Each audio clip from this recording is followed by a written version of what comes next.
Here's the science behind labeling your emotions and how awareness can contribute to mindfulness, emotional resilience, and nervous system regulation. So, when you are labeling your emotions, you are taking your power back from these emotional automated responses that your amygdala has been programmed to create because of a stimulus that has triggered your nervous system. This is why you may hear that bringing your focus and energy and attention back into your body as you hold space for your emotions is the medicine, is the wisdom, is how you transmute energy, is how you are able to regulate your body before you actually do something like reacting from a low vibrational standpoint, like reacting from high intense emotion. So as you label your emotions, you become more emotionally resilient, you build self-trust, and you regulate your nervous system. This is because the prefrontal cortex is responsible for dictating your emotions, your behaviors, decision making, planning, and all the things that you want to logically do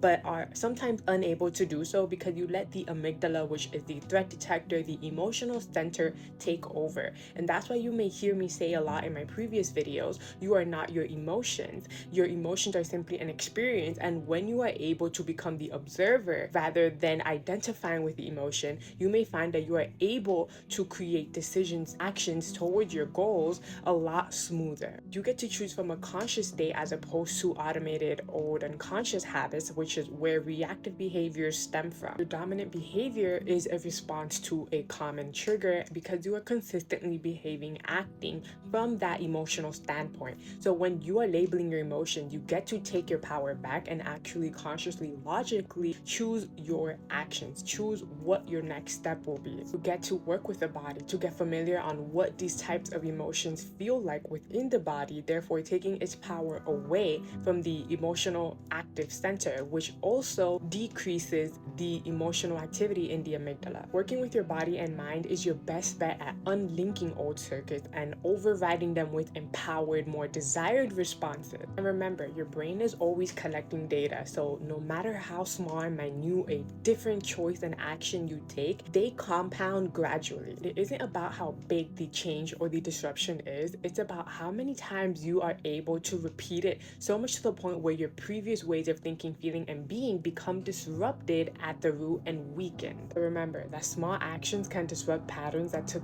years to form. Something simple as saying no can quantum shift you.